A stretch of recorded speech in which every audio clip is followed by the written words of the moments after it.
Hello and welcome back to my FPL strategy. Before we look ahead of Game Week 2, let's quickly run through how my squad performed for the opening game week. In their defence, it was a decent performance with Ryan, Van Dijk and Zinchenko returning. Brighton kept a clean sheet against Watford, with Matt Ryan picking up 2 bonus points. Van Dijk got on the score sheet, scoring Liverpool's third in a comfortable 4-1 victory. And away at the London Stadium, City kept a clean sheet against the Hammers. Frustratingly, a late equaliser by Sheffield United meant Ake's clean sheet was wiped away, thus resulting in 2 points for match appearance. Robertson did have a decent display, and on another day could easily got some attacking returns.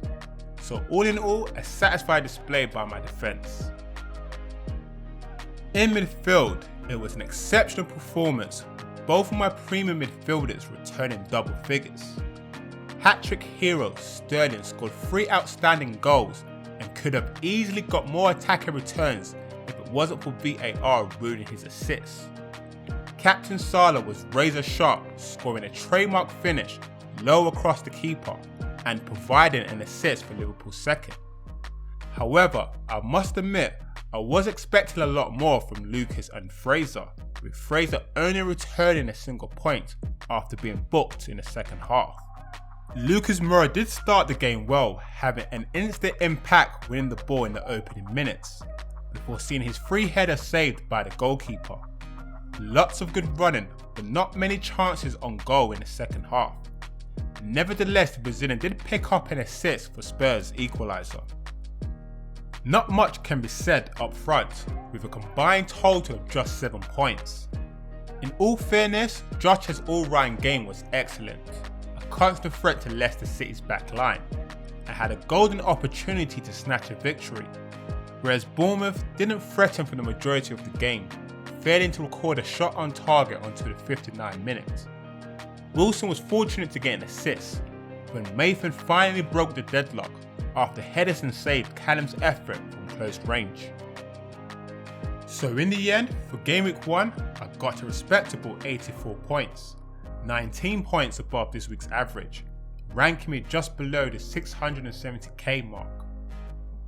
So moving on to my transfer thoughts for Game Week 2. After United's impressive 4-0 display against Chelsea, my first reaction is to get a United player in replace for Lucas Moura, who's up against Man City. Martial looked particularly interesting, playing as a number 9 role.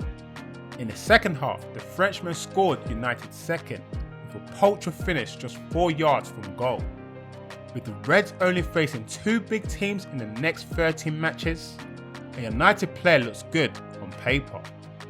However, the Reds' next fixture is an away match against Wolves, a team they failed to beat last season in all competitions.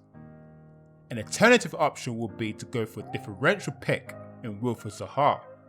Despite not starting against Everton, this is a player quite frankly vital for the Palace squad. With the desirable fixture against Sheffield United, Zaha could spark Palace back into life. Or the last option, and perhaps the most sensible option, will be to bank a transfer and have 2 free transfers available for Game Week 3.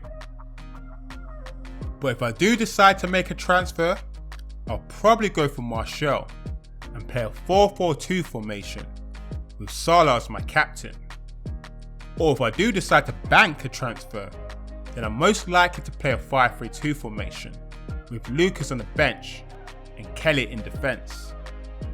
Please note my team is not locked in, and if you'd like to see my final team selection, be sure to follow me on Twitter.